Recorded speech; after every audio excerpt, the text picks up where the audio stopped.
Welcome back for the 7th episode of the Star Wars Battlefront Clone Trooper Challenge.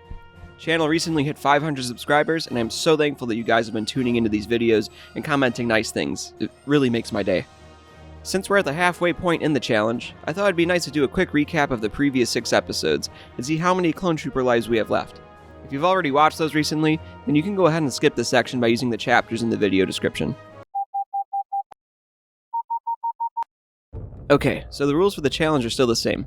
Play as every clone unit a total of 3 times on the 15 different base maps in Star Wars Battlefront in chronological order without dying. The number 3 was chosen since there are 5 different playable clone units in the game. Emphasis is placed on strategy and capturing command posts, not just kill count. Naturally, we started out the challenge on Geonosis, which is a very tough map to win on as the Republic. We took it a step further and used one of the worst units in the game, the Clone Pilot. Using the ATTEs and the pilot's repair ability, we were able to destroy the Techno-Union ships and force a victory by taking all of the command posts. Next, we shipped off to Bespin, where we fought in the streets of Cloud City using the regular Clone Trooper. Since there are no vehicles in Cloud City, the Clone Trooper fit perfectly, and we racked up 70 kills while earning a narrow victory with 22 tickets remaining. We then took to the skies above Cloud City, where we used our second Clone Pilot life and shot down Vulture droids in a Jedi Starfighter. We managed to take 4 command posts and won by 116 tickets. Not bad for one of the worst units in the game. After Cloud City, we jumped over to Renvar, where we defended the ruined Citadel with the Clone Sharpshooter. We used the powerful sniper rifle and recon droid to hold the droids back at the choke points, and we even got some sniper action in the tower. We then led an assault into the harbor with the ARC Trooper. We utilized his high health and rocket launcher to fight off the blaster turrets, and we secured the central command post with the ATTE for our largest victory of the war, with 142 remaining tickets. After that, we flew back to the homeworld of Kamino, where we defended the cloning facility with our first Jet Trooper life. We didn't utilize his jetpack too much, but we took advantage of the powerful EMP launcher and high thermal detonator inventory. Stat-wise, we've killed 223 droids, with around 40% of those kills coming from vehicles. We also captured 21 command posts, and have saved 507 clone lives by leading the way to victory on these maps. We've used every clone unit once, with the exception of the Clone Pilot, who we've used twice now. Okay, now that we're done with that, let's jump into the challenge. The plan of Naboo saw limited action during the Clone Wars canon, with one big exception being the Blue Shadow virus saga from the first season of the Clone Wars TV series. In Legends, there were some attempted invasions of Naboo, such as when Asajj Ventress and Dirge tried using biological weapons against the Gungans on the colony moon of Oma Dun. Since there are no reported invasions of Naboo aside from the Trade Federation and the Phantom Menace, we can only speculate as to how the battle would have gone down. I imagine the Separatists would repeat the Trade Federation's strategy by landing in the fields and swamps outside of Theed before marching into the city itself. Due to the pacifist nature of the Naboo population, I would expect any Clone Force station there to be small and vastly outnumbered by the invading Separatists. As such, I think the Republic would mount their first-line defense against the CIS landing forces in the fields before being pushed back to the city where a reserve unit would wait to keep it from being overrun. This leads us to Naboo Plains. This map is one of the more open ones in the game, and there are a large amount of vehicles available to pilot. There are a total of 5 command posts on this map. The Republic starts out with Heads and Redoubt, while the CIS starts out with Command and Pillars. In the middle is the one neutral CP, aptly named the Center. One interesting thing to note is that Gungans spawn and fight with the Republic on this map, but they don't reduce the ticket count when they get killed, and even with the team kill turned off, you could still accidentally kill them with friendly fire.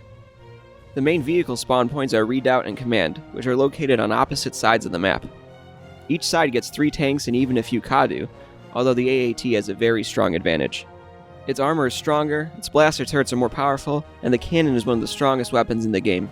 The pilot seat has control of the side turrets, while the co-pilot has control of the main cannon. The Republic fighter tank has a slight advantage in speed and maneuverability, and has relatively weak armor and weapons compared to the AAT. The main seat is blaster cannons and rockets, but the rockets are pretty hard to aim due to how slowly they move.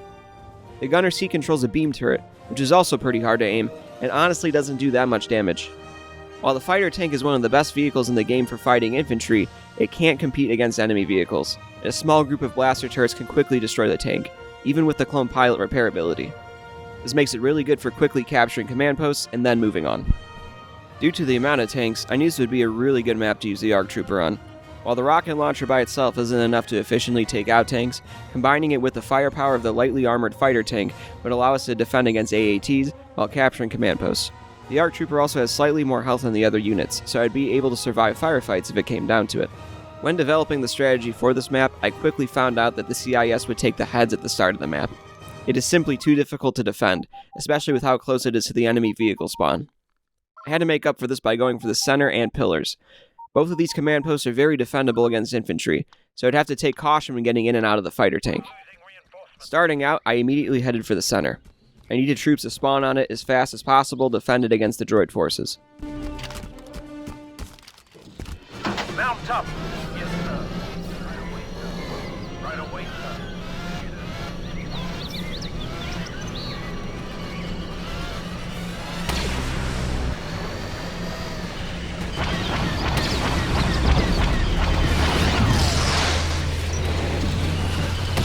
Our reinforcements are being depleted. We've captured a command post. After I captured the center, all 3 AATs turned their attention toward me, which was not a good position to be in if I was trying to beat this map with one life, so I quickly turned my attention to the pillars. Capturing the pillars would make defending the north side of the map much easier, and would force most of the fighting to take place in the center.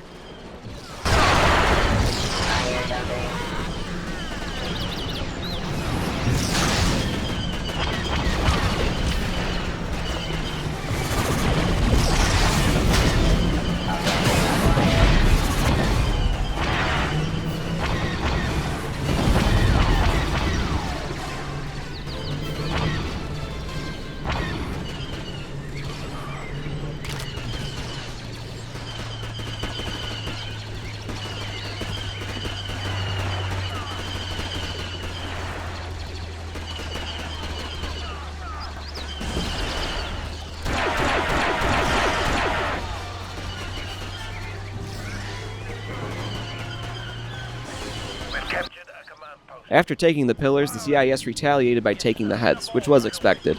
Since the AATs had shifted their focus to the other fighter tanks at the redoubt, I decided to try and take back the heads to increase the ticket bleeding.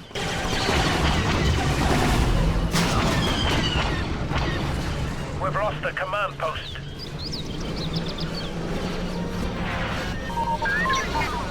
Enemy forces have captured a command post. Once I pulled up, I immediately got ambushed by blaster turrets, and I had to abandon the tank to avoid being killed.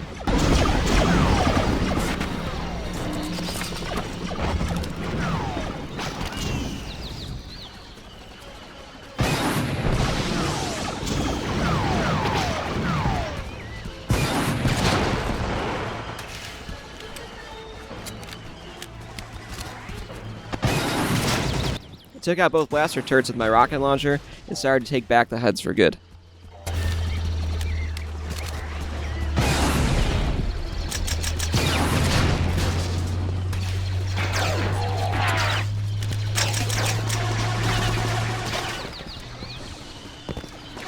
Once I captured the CP, the droids started pouring in to take it back. My tank was still too damaged, so I had to defend against them using the rocket launcher, grenades, and blaster pistol.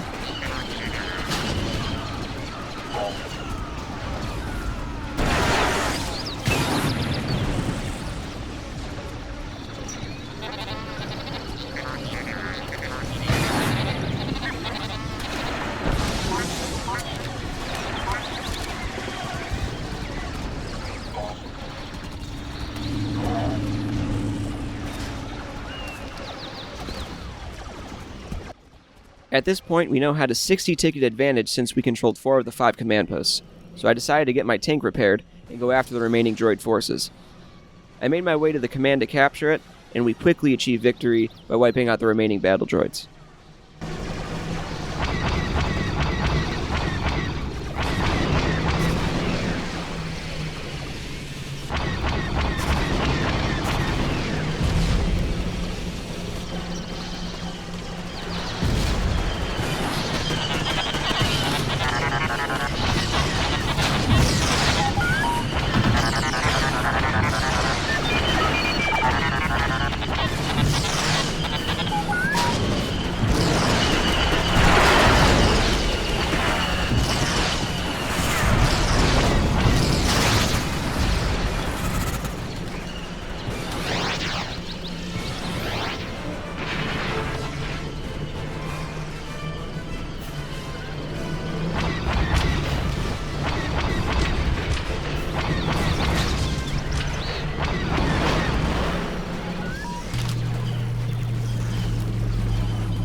Overall, I felt very good about this win.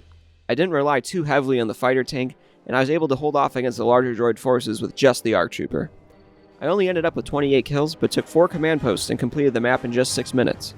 In the next episode, we're going to shift our focus to Theed, which is another classic map that has some of the most exciting urban fighting in the game. If you like this video, please consider liking and subscribing. Also, if you have any comments or suggestions, please feel free to drop a comment below. Thank you, and I'll see you in the next video.